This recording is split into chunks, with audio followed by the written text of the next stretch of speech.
ఇంకొక విషయం ఏంటంటే తలపతి విజయ్ గారికి ఆయన అభిమానించే అభిమానులకి ఆయన పార్టీ మెంబర్స్కి కూడా ఒక సజెషన్ ఇస్తున్నాను. 22 మంది ఎమ్మెల్యేలని రేపు అవిశ్వాస తీర్మానం జరుగుతూ ఉండగా ఓటింగ్కి దూరంగా ఉన్నా కూడా సరిపోతుంది. ఓటింగ్లో పాల్గొనకపోయినా కూడా అప్పుడు మ్యాజిక్ ఫిగర్ తగ్గిపోతుంది. 106 మంది సభ్యులు ఉండే సరిపోతుంది. ఆల్రెడీ మీ పార్టీలో 107 ఉన్నారు కాబట్టి ఈ గండ నుంచి గట్టెక్కేస్తారు.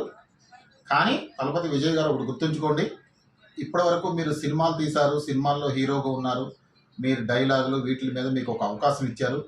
మీరు ప్రకటించినటువంటి ఏవైతే పేద ప్రజలకు ఇస్తానన్న వరాలు ఉన్నాయో వాటిని చూసి మీకు వేశారు. సో దాన్ని అమలు చేసే విధంగా మీరు ఆలోచించుకోండి. కానీ ఇక మీదట నేను చెప్పేది ఏంటంటే 3 ఎకరాల కంటే తక్కువ ఉన్న రైతులకు మాత్రమే రుణమాఫీ చేయండి. 5 ఎకరాలంటే వాళ్ళు మిడిల్ క్లాస్ వాళ్ళు వచ్చేస్తారు. 3 ఎకరాలంటే లోయర్ క్లాస్ వాళ్ళు, చిన్న సన్నకారు రైతులకు మాత్రమే చేయండి. అట్లాగే ఉపాధి అవకాశాలు చూపించండి, కానీ మేము అవి ఫ్రీగా ఇస్తాం ఇవి ఫ్రీగా ఇస్తామని మాత్రం ఎక్కడ వాగ్దానాలు చేయకండి. రెండోది, ఏ పార్టీ నుంచి కూడా మీ పార్టీలో చేరతారంటే జాయిన్ చేసుకోమాకండి.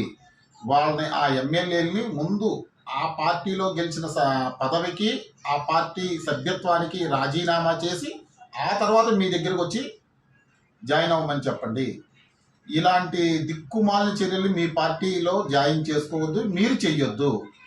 అలాగే గెలిచిన మీరు అద్భుతంగా పరిపాలించాలి, కానీ ప్రతిపక్షాల మీద లేదా వాళ్ళ ఎమ్మెల్యేలు ఎంపీలు అప్పటి గవర్నమెంట్లో ఉన్న హైయర్ అఫీషియల్స్ మీద కేసులు పెట్టి వాళ్ళని అరెస్ట్ చేసి మనం చాలా దగ్గర మన దేశం మొత్తం చూస్తున్నాం.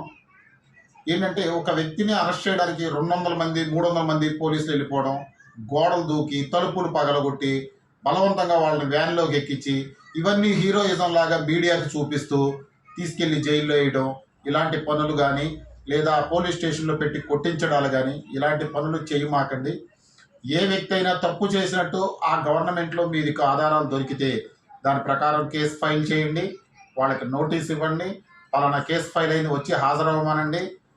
మీకు దొరికిన ఎవిడెన్స్ని కోర్టు ముందు పెట్టండి, న్యాయస్థానంలో నిరూపించండి. గవర్నమెంట్ తరఫున మీ పబ్లిక్ ప్రాసిక్యూటర్తో నిరూపించండి, వాళ్ళకి శిక్ష ఇప్పించండి.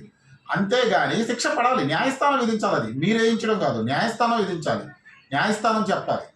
ఒక్క న్యాయస్థానం చెప్పినంత మాత్రాన, పోలీసులు కేసులు పెట్టినంత మాత్రాన, ఎఫ్ఐఆర్ ఫైల్ అయినంత మాత్రాన వాళ్ళు నేరం చేసినట్టు కాదు. అవి మేజిస్ట్రేట్ కోర్టు అయితే మేజిస్ట్రేట్ కోర్టు, ఆ తర్వాత జిల్లా కోర్టు, ఆ తర్వాత హైకోర్టు, ఆ తర్వాత సుప్రీంకోర్టు, ఇవన్నీ కోర్టులు ఉన్నాయి. ఆ సుప్రీంకోర్టు ఫైనల్ జడ్జిమెంట్ వచ్చే వరకు వాళ్ళు ఒక